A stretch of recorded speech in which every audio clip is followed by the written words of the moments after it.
Ladies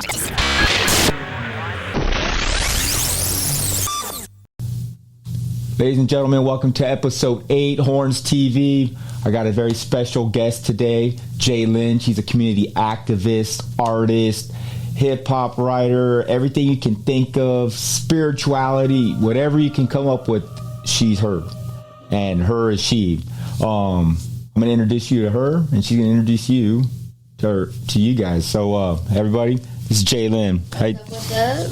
How you doing? I'm good. How are you? I'm good. Thanks for coming on at very short notice. It's all good. Thank you for having me, actually. Yeah, I'm glad that you came on because, man, people be canceling. Don't you hate that? I hate that. Last minute, man, it fucking sucks, but man. But you know what? You have to keep it moving. You have to keep moving. You know. And that's why I'm like, you know what? You're probably better guests anyways. You know what I mean? And as time goes on, you're gonna get some better guests on here. So hopefully, they just weren't meant to be on. It's all right. It's but all anyway, right. But moving forward, so you're the one that started doing like the art walks here out in town and everything. How hard is that to put together? Oh my goodness. Well, I guess let me kind of take it back to how it started.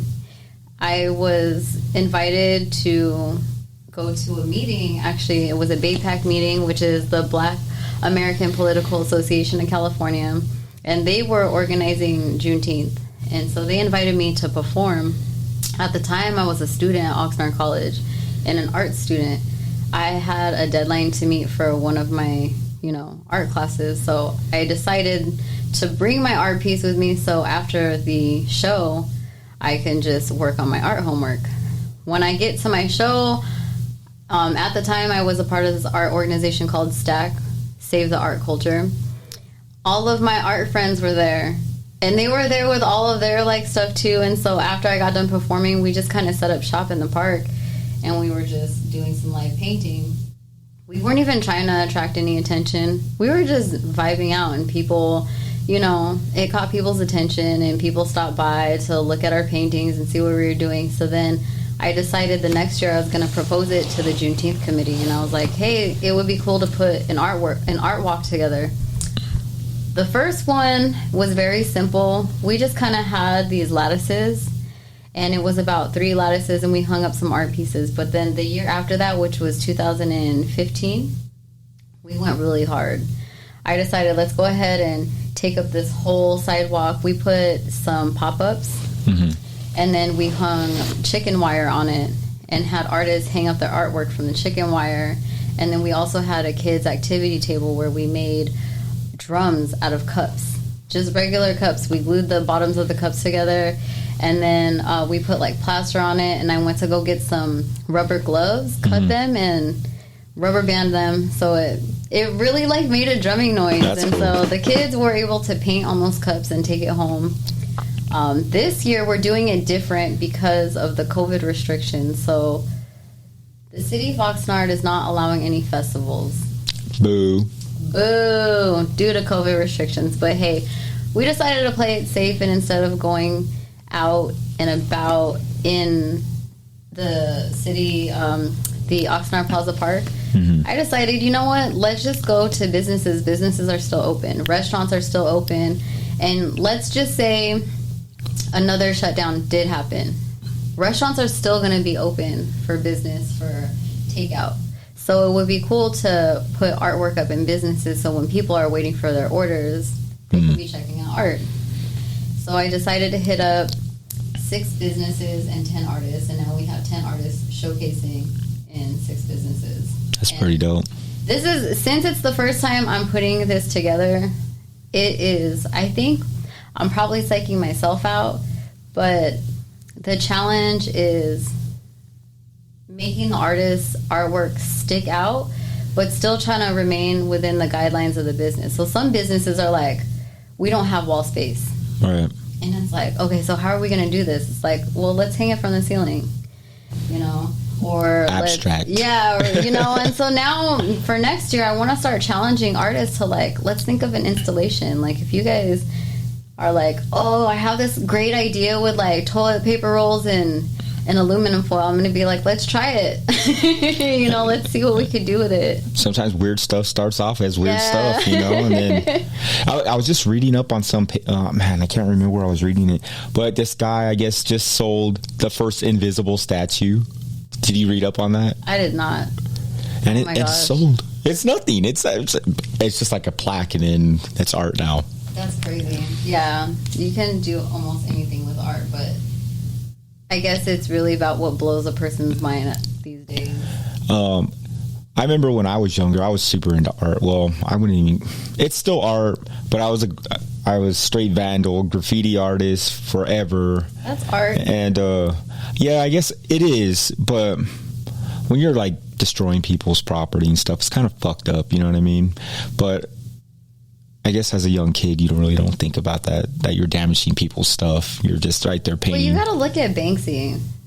I don't know if you know who Banksy is. Everyone knows who Everybody Banksy knows who is. Banksy is, right? And so he didn't look at it as vandalizing. He actually added value to these people.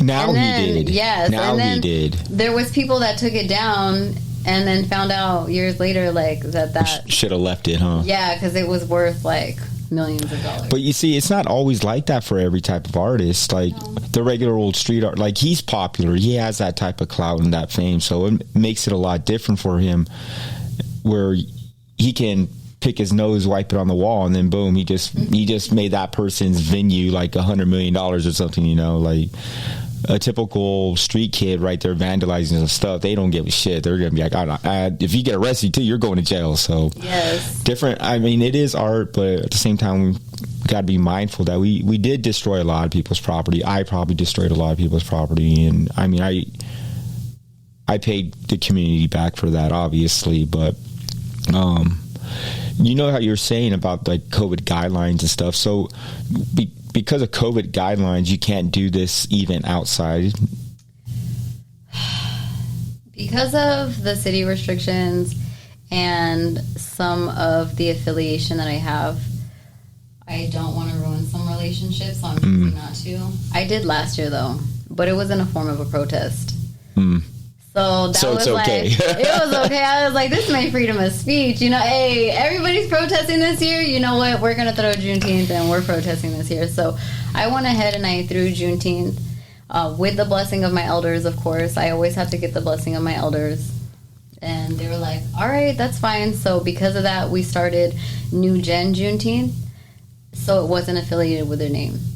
And I didn't want to get them in trouble. But this year, they brought me in and they were like, hey, let's get you on board. So now I don't want to do anything that is going to stain their name with the city of Oxnard.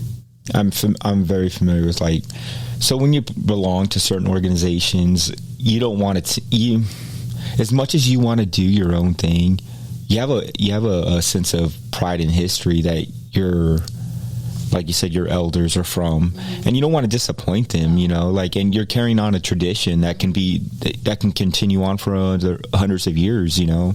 So me being fairly young, I'm not an old guy, but being fairly young, and one of the organizations that I belong in, there are a lot of older guys. I always want to like venture out and do my own adventurous stuff and make stuff like mine, but then it's like you're carrying on a tradition, and you know, it's not just you, and you're representing something more than just yourself. So you got to be mindful of that, and, you know, make sure that you're, I guess, in hindsight, like, you're not being a disrespectful little shit. You know what I mean? Yeah, exactly. And that's exactly what it is. It's actually respect is where it's at. Respect is going to go a long way. And I have to remember that I can't bite the hand that fed me, because they were the ones that gave me the platform in the first place.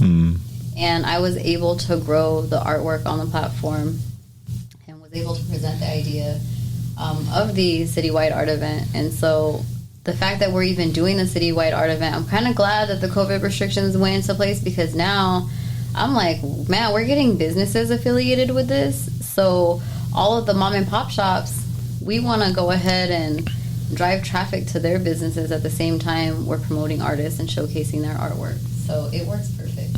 Yeah, you know, since I started this show, I've had a lot of people that, you know, have small little business ventures and stuff, and I try to promote them as much as I can. You and me have some mutual friends on Instagram, like Richard, and like when I brought him on here, man, like we had a great time. As a matter of fact, he was sitting right where you're sitting at right now. Yeah, I love Richard. And him and me, like we actually had a meeting here at my facility with a lot of the guys, and we were running ideas on how we can start, venturing out and making some projects happen. I mean, as I was telling you before too, I mean, we have a whole lot right here, and if it was just like COVID restrictions because of the city guidelines, how would they feel about that on private property? Because we have private property, and but at the same time, don't want to bite the hand that feeds you, and I don't want you to. So I want to be totally respectful to what they're doing. And so far, so good. They've been supporting it. So, but I definitely can't wait until we do start getting out there, start raging on, and start getting out in the public. Start being back. I don't know if they're going to be back at the Oxnard Plaza Park. That's where we normally have the Juneteenth events at. But I think even if we do start opening up and they do start allowing festivals, I think I am going to continue doing it citywide. That's cool. And I like the idea how you're bringing it into smaller businesses and stuff, and it gives it some notoriety.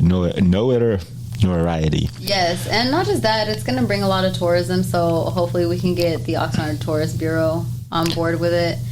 That way when tourists come, they can visit these places, see some really cool artwork, and it will be a platform where we can, give back to the community. And you were talking about being a graffiti artist, and growing up like, we were getting in trouble, marking up places that we weren't supposed to, vandalizing. Those are the artists that I'm looking for. I'm looking for... Well, if you want me to vandalize and stuff. I'm looking for artists like that have that kind of drive. Because even though they are out vandalizing, it takes guts to go do something like that. It did. And it takes a lot of drive. But I look for artists like that so we can give them a platform where they're not going to get in trouble, where we are going to give them opportunities, because you never know. You can link with a business, and a business is going to be like, yo, can you just do a huge mural right here, Make it legal, huh? Yeah, make it legal. And right now the city of Oxnard is allowing people to do murals. It's just that people are not aware of the knowledge. And then they're paying people to do murals. Yeah. People are not aware of this knowledge. And so I am looking for people like that. So when I had first joined my organization, because we had this huge ass lot, and it's like, it's just there, it's not getting used. I thought about maybe putting together an art show at one time and just getting a whole bunch of plywood and making it just so we can have our local graffiti artists and stuff come. But I remember Oxnard tried to do that a while back, and it ended up backfiring, because out here it's a little bit more than just graffiti, there's a big thing behind it. It goes deeper. Yeah. It definitely goes deeper. So like when I was a tagger, we weren't even considered taggers. We were tag bangers, and it was a lot different than just your regular old graffiti crew or anything like that. Like it was more it was way more gang affiliated, like it was a lot of conflict of interest. Yeah, like most of everybody, instead of just having spray cans, they had spray cans and guns. Yeah. You know what I mean? And like I mean I was 17 years old. I got stabbed 7 times. I've been shot. I've been like all of the above, and that was all because from being from fucking tag crew and stuff. But I love the art. I've always have. Like, I'm 37 now. I drive down Fifth Street, and if I see the trains, I'm looking at the trains. I see my kids now. They're like doing some dabbling on paper and stuff, and I like that. But at the same time, I don't like the darkness that can come with that, because what we were saying, they have drive. Like, these kids, they do have drive, but they risk a lot to do that. It's like, say they're right there where Johnson Drive Bridge is. You're tiptoeing on this little piece of metal to ride on that stuff. Or if you're on the train tracks, or you're hitting up on freeways, you're gonna get hit by a car. Yeah, you know what I mean? And for some people, it's thrill. So even if you did give them a platform, they're gonna be like, nah, that's not street art. I'm good, and I'm going to compare it to a human sexuality class that I took back when I was at College of the Desert. and she talks about how, you know, when couples get married, they lose that passion and that spark. And she was saying that when you're a kid, you're more interested in it because you're not supposed to do it.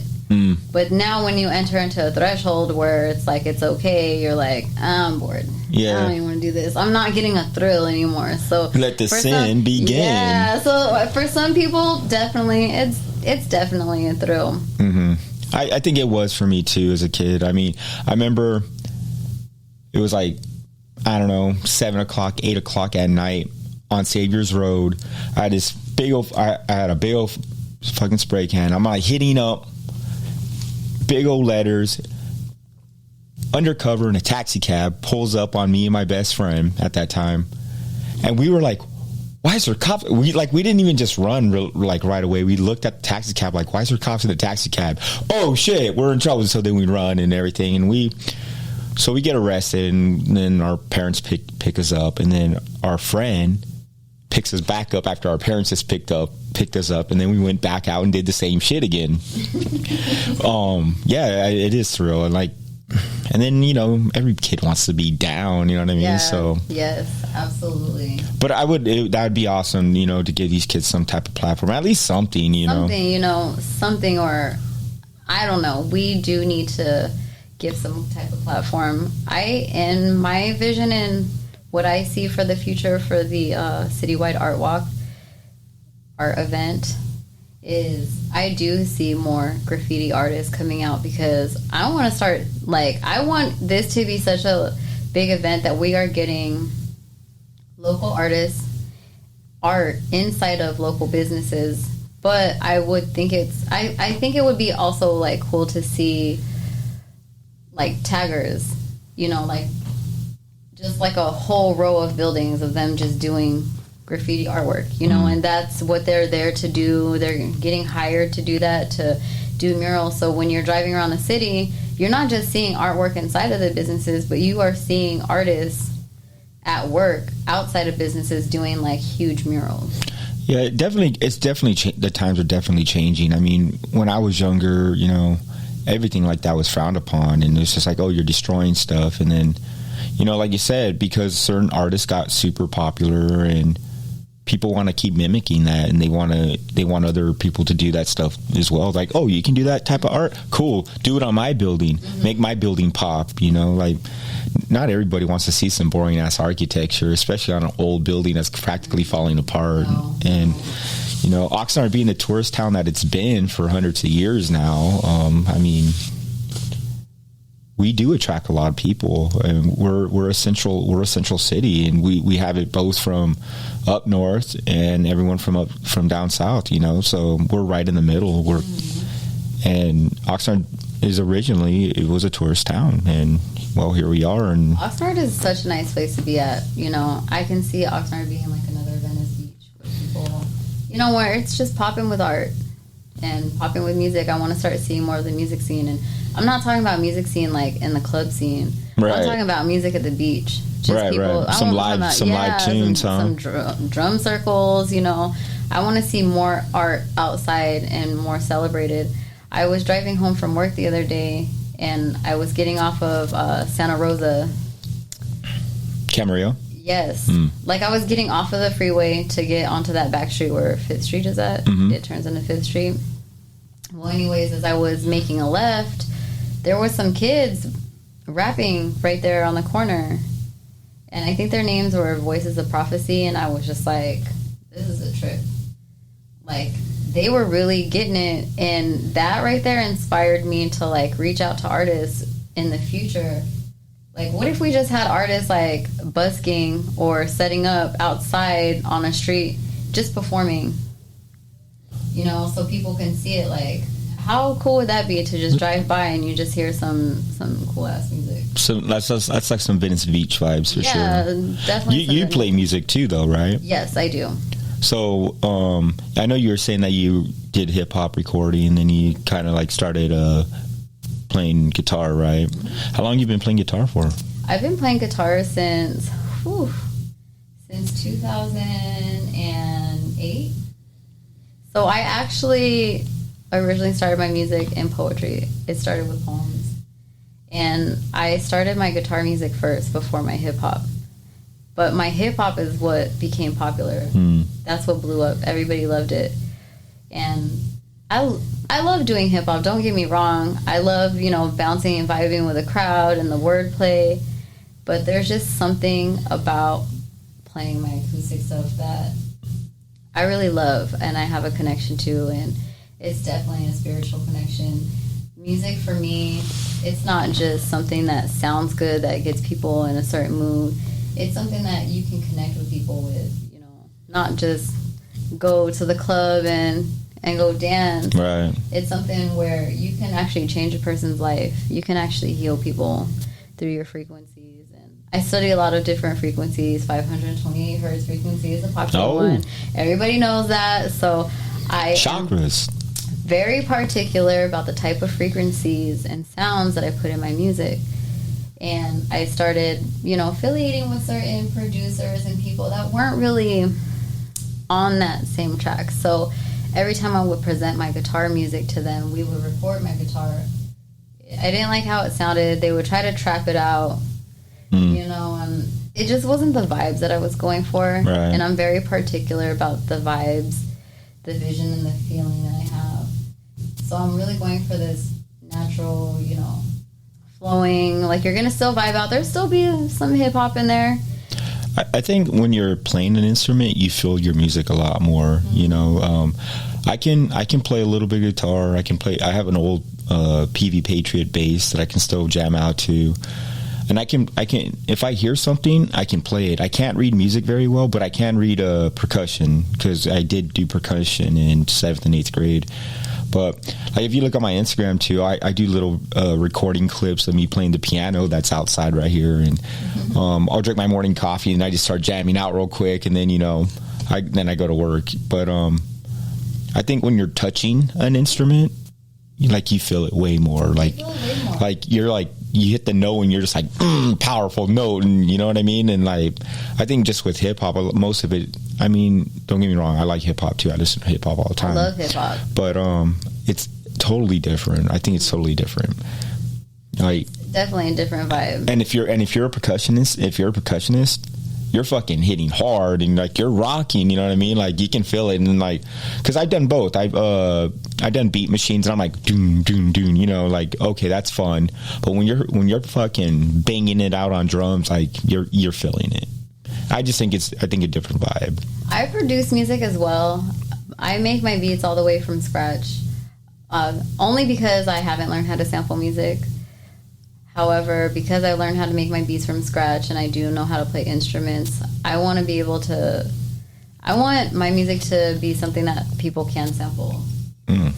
So I started learning how to kind of sample my music, but definitely with my guitar, it's a different feel. I don't know how to read guitar notes or music. I do know how to read music for trumpets, because that was the first instrument I You don't look much like a trumpet player. I know, my dad was like, why don't you pick the flute? Why don't you pick a girl's instrument? I'm like, I don't want to play the trumpet. I'm trying to be like Louis Armstrong, okay? So I chose the trumpet.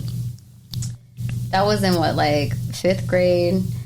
No, you didn't have one of those, what are they called, recorders? The little flute? Yeah, no. So, fast forward around 2007 is when I started to try to get to know my guitar. And I want to say around 2008, one day I just got frustrated, because this was before YouTube days, before and I'm pretty sure Google existed, but it didn't hit me at that time that I can Google these things and look on the internet. I didn't have a smartphone then. Yeah. So I was frustrated. I was really sitting with my guitar I'm never going to learn this. And I slammed my guitar down and, slammed myself down on the bed and was like, I give up. I'm not even trying to do this. It is hard. And then I got back up and I was I started playing and a song came to me. And that song is called Mary Jane. And that was the very first song that I've ever written. And so I decided to send it as a voicemail to my friend. And that's when he was like, yo, you just wrote that right now? That's so dope. And so ever since then, I've been I need to really take it easy on myself. I started realizing that instruments are like people. And that's like being in a relationship. You have to really know how to touch that person. And you need to learn how to please that person. So my guitar, I needed to learn how to please my guitar. I needed to learn how to touch my guitar and how to hit the right notes. And that's how I started to develop a relationship with my guitar. And it's your specific guitar too, because like I know if I were to try to play a different guitar, I can't vibe on it the same. You know what I mean? Like you know how yours feels. Yes, you know what I mean? Exactly. I know exactly what you mean. But yeah, I played a lot when I was younger. Me and my best friend Angel, him and me, we tried to start bands and stuff, and we always thought we were going to be be a rock band, be some type of punk band or something. He really continued on with the music, and he's done a lot. He's been in a lot of bands, and he's performed everywhere. I took a different route. I decided to hang out with homies and stuff and be a knucklehead and do dumb shit and get in trouble. Then I got in a car accident when I was, I think, 18 or 19. I lost part of my finger. So when that happened, anytime I try to play the guitar, if the string hit it just right, it felt like an electric shock all the way in my spine. So I just put the guitar away for years, for a long time. Because I remember when I bought my first guitar, I bought it with my first paycheck that I got at Ross. I worked at Ross. I did one of those too. I pulled one of those too. Bought my guitar, and then I was just playing it all the time. And then shortly after, I got in that car accident, and I never touched it for a long time. And then I don't know.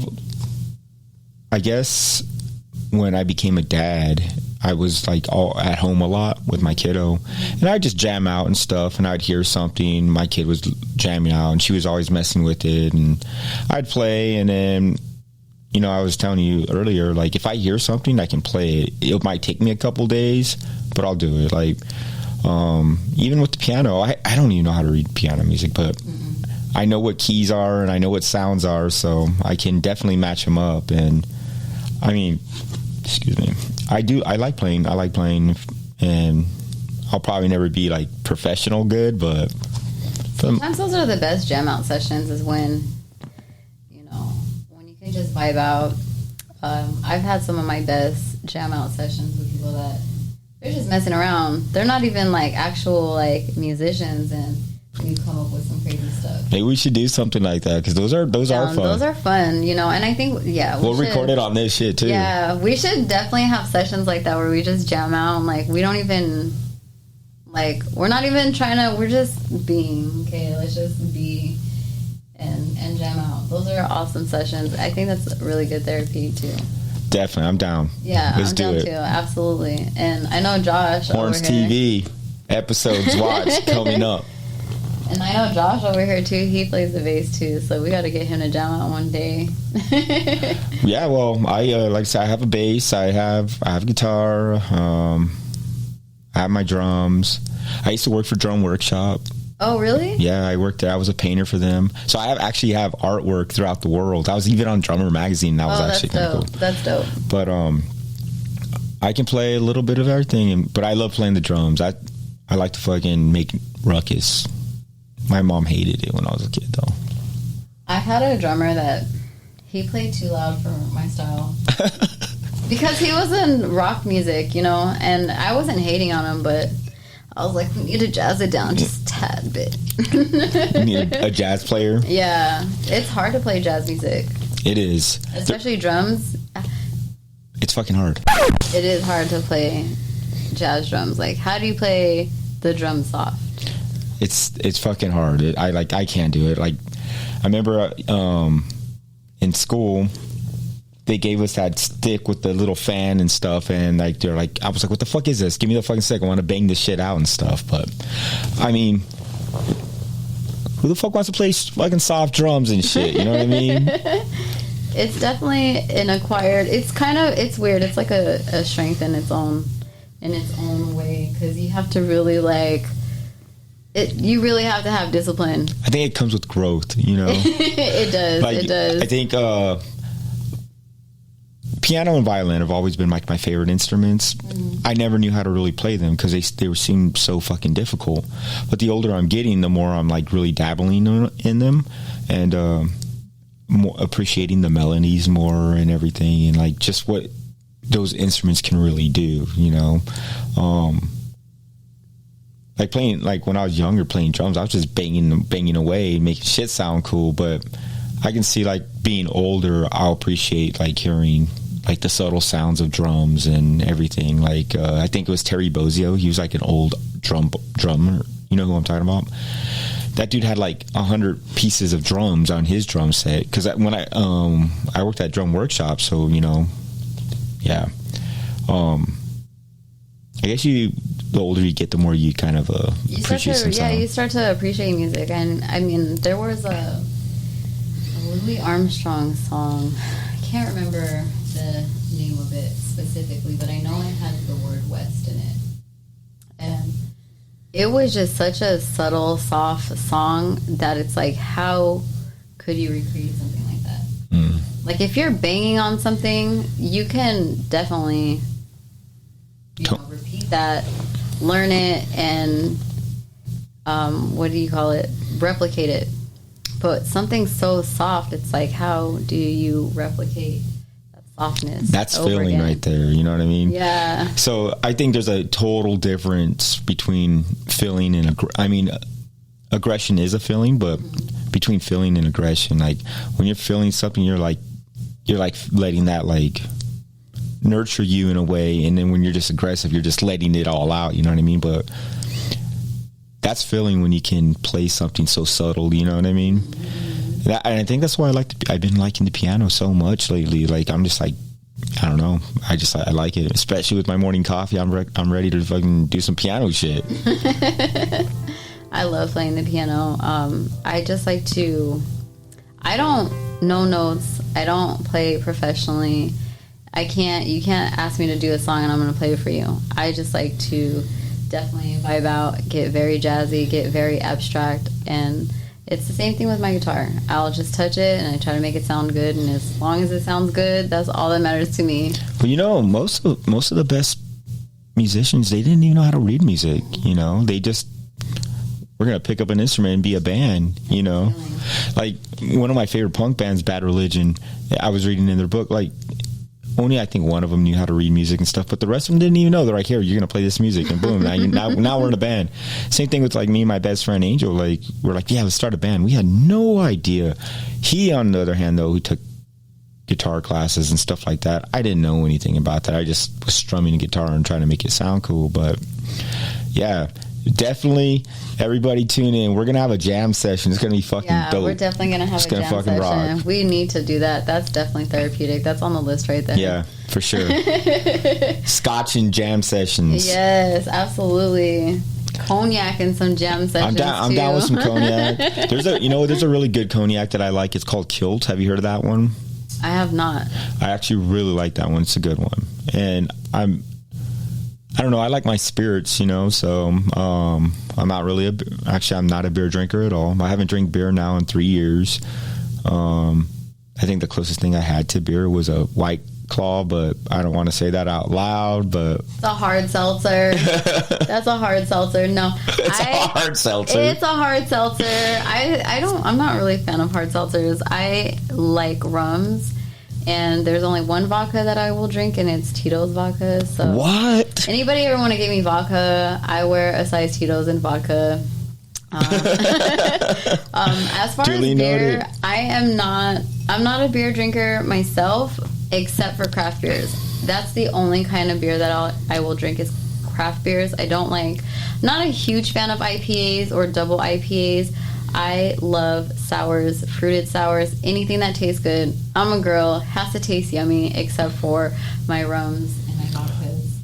And I like Tito's vodka because it's gluten-free, and I like to mix it in with my Bang Energy drink, okay? I just like to try to be as fit as possible, so that's the other reason why I try to kick back on drinking so much beer, because, you know, I'm all about my health also. Well, I know about drinking beer, so when my kid's mom was pregnant with my first daughter, I gained like 100 pounds in 1 year. Oh, yeah. And I worked at Topper's Pizza.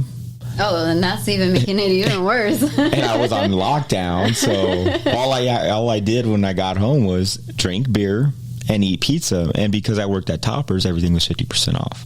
Oh, yeah. So guess what? I literally ate Topper's Pizza every day for like a year, and I just got fat and fat and fat. I mentioned it in my last episode, and I showed pictures of me when I was a big ass dude, and I swear to God, I'm never gonna be that big again.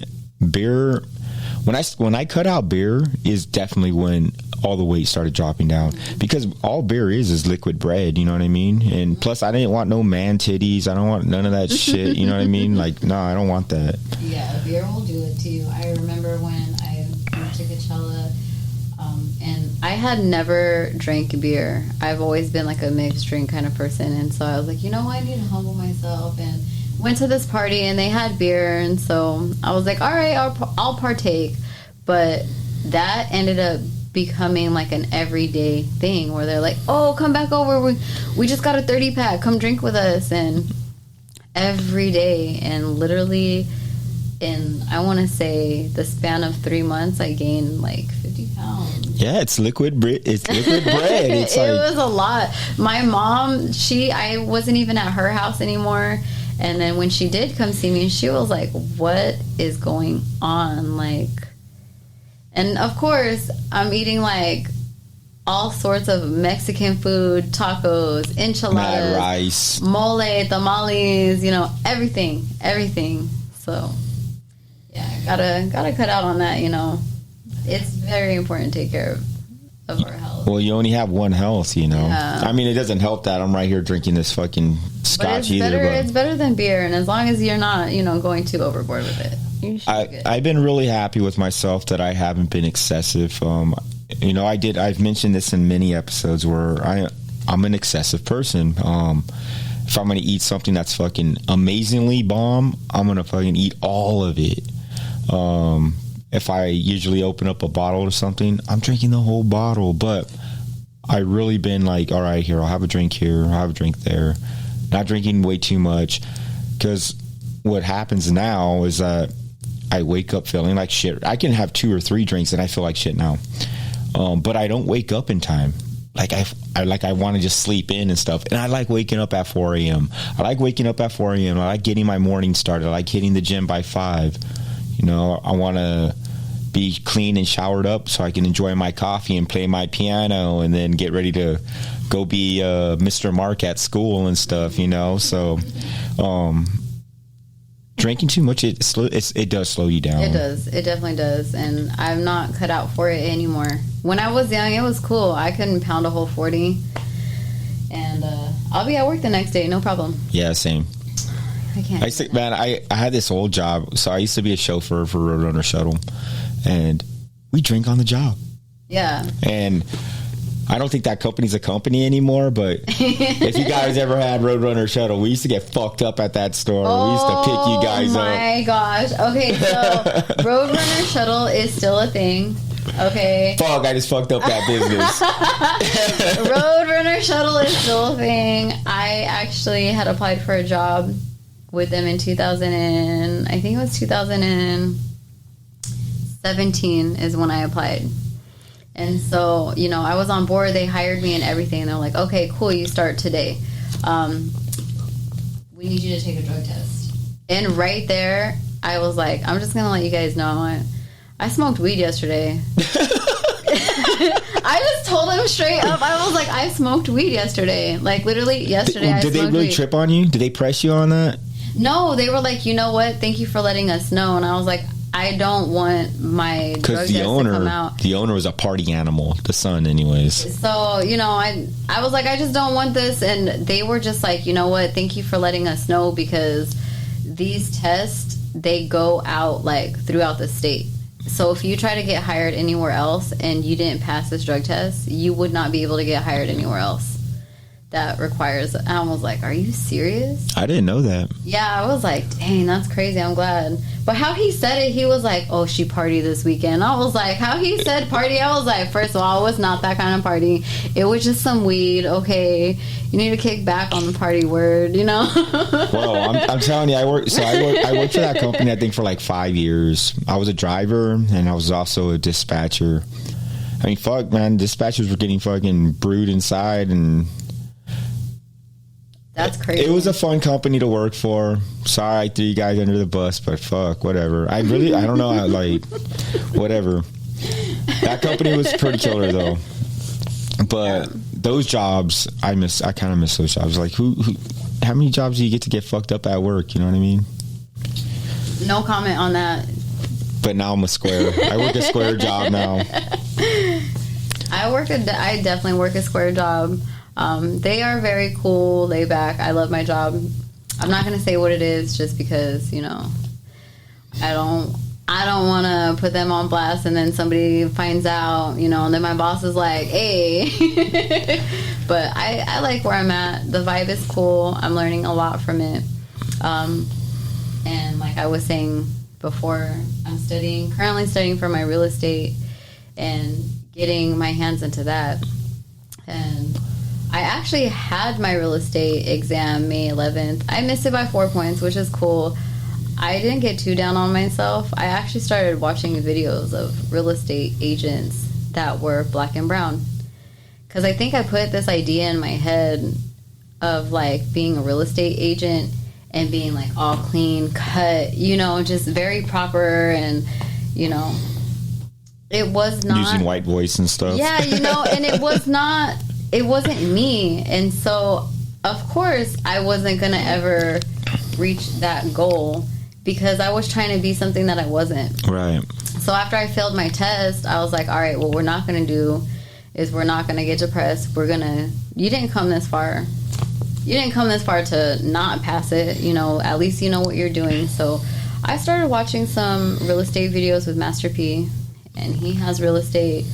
There's another guy named Mark Witter, and he was putting us up on some real estate game, and he looks just like me and you. He's talking just like me and you, and you know, he's just very hood and very successful, and he's reaching people like you and I. And for me, that really motivated me. I think that's a way times are changing now, you know, like, so I work in education, right?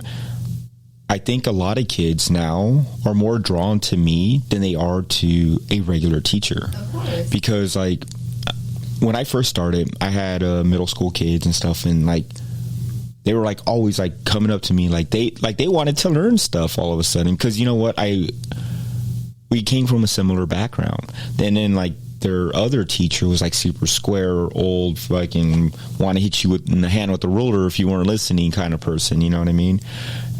And I think today's society is changing like that too. Like, there's people that are more like you and me that are running bigger businesses, and it's not like this corporatized America now, like with the shirt and tie. Standardized, yeah, there very you go. Measured and very straight edge. Like shirt and tie, you know what I mean? And even the education system, it needs to change. And it is slowly. I mean, now you see teachers sleeved up now. Yeah, you know, it definitely needs to change because a lot of people are like for instance, I know Oxnard College, they had a very low graduate rate.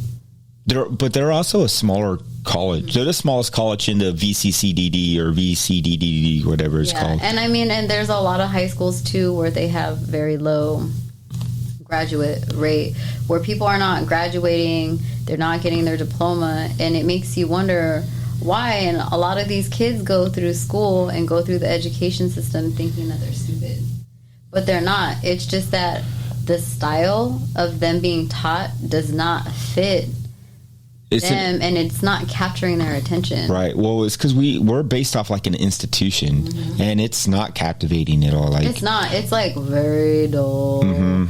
Boring. And there's this guy, I keep forgetting his name, but he wrote this book. It's called Rich Dad Poor Dad, right?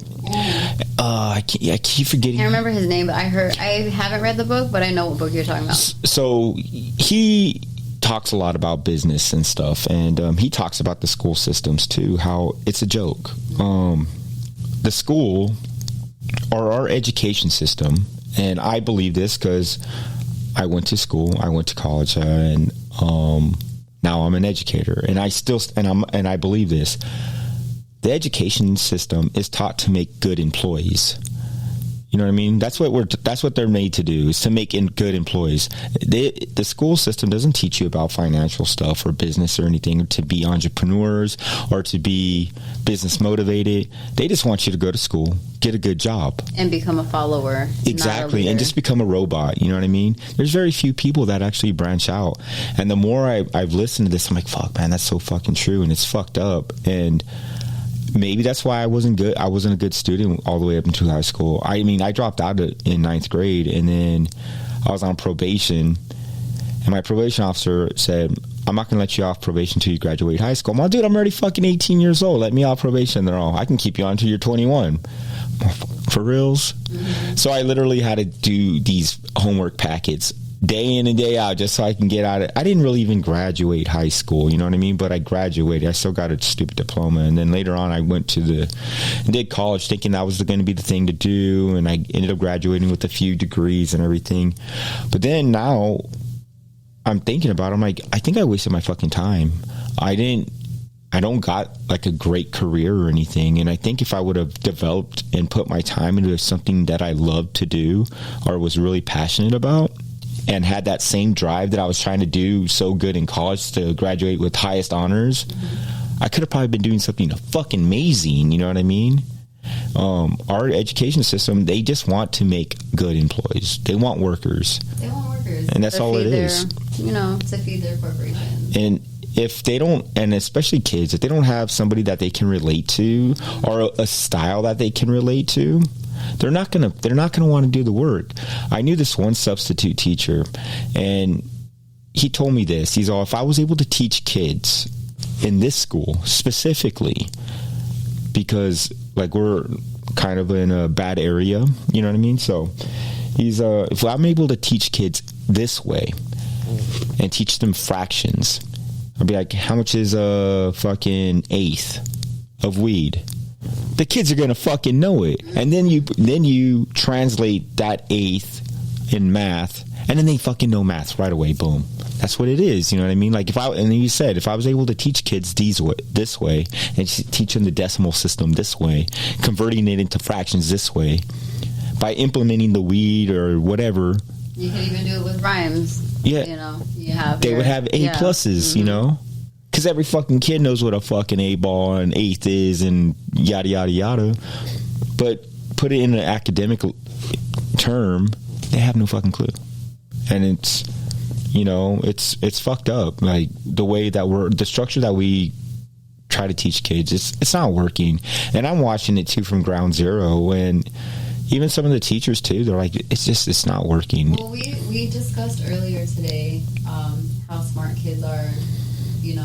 Little sponges. Little sponges, man. And these little sponges, sometimes we need to give them the opportunity to teach us also. And I don't think that schools are really allowing that. And, I think a lot of schools probably teach these kids that they're stupid or that they are small, they're little, and that, the school is more superior, the principal is more superior. So, yeah, of course you go through your entire life as a kid having people that are superior to you instead of at your level. Yeah, I think we should really in an education system is really start letting these kids kind of be more explorer, explore themselves more, and we can learn a lot from them. I learn from kids all the time. I learn new slang words and stuff like have you heard of the slang word? Have you heard of sus? No. So like suspect? Yeah. Yeah, so I have. There's one kid it says it to me all the time. I didn't know what it was, and then I finally caught on because my kids say it too. They're all mad. They're all, Mr. Mark, you're sus. I'm all, okay, whatever. I'm sus. And then I finally caught on to it because my kids are like, yeah, it's like suspect or suspicious. I'm all, that little kid, just call me suspect, dude, or something like other words too, and they're real witty with words, and then when you try to say some slang words, they're like, no, don't say that. You're not cool. You can't use that word. No. Once you try to have fun like a kid, they're like, all right, this is no longer cool. The adults are trying to have They do, and they switch it up on you. What? That's not even cool no more. Yeah. They totally switch it up on you. But I try, especially because I work with a lot of kindergartners and first graders and stuff too, so I like sometimes I'll just chill and do arts and crafts with them. That's what I did, you know, when I was in the Coachella Valley. And with my ex a long time ago, I was watching his nieces and nephews, and I would do art with them. And still to this day, I think she was like 6 or 7 years old, and she's like grown now. I think she's like 19 or 20. She hit me up and she's like, I still remember when you would do art with us. Like, you know, one of these days I want to do art with you again. I'll never forget that. It's like things like that. Small things. Yeah, it's those little things. And it's that age group too. You know, when you connect with them at a young age, they remember you. They remember. And like I have kids now that are in, not my kids, but kids that I've worked with. You know, they're 3rd, 4th grade now, and they're like, "Oh, Mr. Mark, I remember you, and like you're cool." And parents would be like, "You know, he still talks about you." And I'm like, "Cool." That actually. You know, after work, usually I'm like, fucking hate work. But then it's those little things like that you hear that makes it like so much better. Yes, it makes it all worth it. It does. I'm like, man, I'm glad I made a difference, you know. Or they're like, oh, he did all this stuff and he did your method, you know. Those kids don't see or even recognize when you're having a bad day. They don't know that. Yeah, they just know that they had a bad day and you brought some kind of like light into their life. And that's important. Something like that just kind of happened earlier. I've been so stressed out with this whole art walk and putting together this art event because a lot of it I've been doing on my own. Open Door Studios, they actually helped me get the video recording of the artists so we can get them on the virtual Juneteenth, which is actually going to be June 19th. And you guys can find more out about that at the JuneteenthOxnard.com. But I'll be there. Yeah, absolutely. There's going to be a virtual event, and then of course we're going to also have all the businesses showcasing these artists. Can we record in there? Can we set up in there? Yeah, if you guys want. And the businesses? Yeah, if you guys want. Hey, that's going to be more promo for the business and the artist, so I don't see why not. But I've just been so stressed out. Open Door Studios, they really help me with the videoing of it, and I feel bad asking for people, you know, like I feel bad asking people for help. And so I was just basically telling them like, thank you so much. And she's like, no, this was actually a really good opportunity for these kids to learn. Like, it was a really good mentoring experience for them. And I was like, really? So it's things like that makes you think like, you know what, all right, cool. Like, at least we're progressing. And Open Door Studios, they actually work with autistic children. Mm-hmm. And one of the artists that's actually going to be showcasing at Casa Agria, his name is Taku. And he's autistic. Very talented artist. Like, and this cat is so cool. Like, I can't wait for you guys to, like, see his artwork, meet him, get to know him as an artist. And he also does videography and editing. So if that's something that you're interested in, I would definitely get in touch with Open Door Studios. Yeah, that sounds awesome. Yeah, and you know what? If you need help setting up anything, let me know. I like to be involved. Okay, absolutely. I would definitely like to be involved. Thank you. I like to put my hands in a whole bunch of stuff. You know. Yes. Thank you. And we are raising donations to help get the artist stuff. You know, like just getting the proper stuff for the artists to put their artwork up. And also, I'm looking for donations so we can at least give the artists something back. I do want to be able to pay these artists for putting their artwork up. I feel like it's too many times that promoters will invite artists to events, but artist has to pay. And I'm like, that's kind of whack. And then it goes into the promoter's pocket. I can understand why, because the promoter's doing a lot of the work. However, you're not going to really have an event without artists either. And the artists are bringing value to your venue. So I want to make sure that we are showing them like, hey, we appreciate your time. We value you. Give them something back in return. Definitely. Well, everybody, you see, make sure you tune in, donate, help out. And if you're all about city love, man, show some city love, yes, like represent it, Get involved next year. If you know anybody that has art, if you have art, If you have a business that you want art in, if you guys need artwork, need gifts, definitely hit us up. I'll make sure I put all the information on the bottom. Yeah. But, you know, Jlynn, thank you. Thank you. Cheers. You should have did that in the beginning. Definitely want to do some more stuff with you. Definitely, we're going to do that jam out session for sure. That's for sure. Going to fucking rock with that. But everybody, thank you for tuning in. Make sure that you follow her. I'll put all the information on my Instagram and on the YouTube on the bottom. Hit like, hit subscribe. Fucking subscribe already, damn it. And share. Make sure you share it. So just get it out there. And if you're from Oxnard, come by, dude. Support this artist, man. This is an artist right here too. Support his platform. This is a platform that you guys can utilize it, man. Like, he's putting a lot of hard work into this platform right here. Hard work. Yes. So, man, just continue with your platform, because you are giving a platform for people to have a voice, to get out there and to. It's what it's all about. It's all about supporting each other, and as I said from the beginning, everybody, when I first started this, I want to put everybody on, and that's exactly what I'm doing. That's exactly how I feel. See, I would just be trying to put everybody on. I feel you on that. So everybody, till next time, tune in, stay tuned, just pay attention, just watch his vibe. But we're going to do that jam out session. All right, everybody? Yeah. So everyone take care until next time.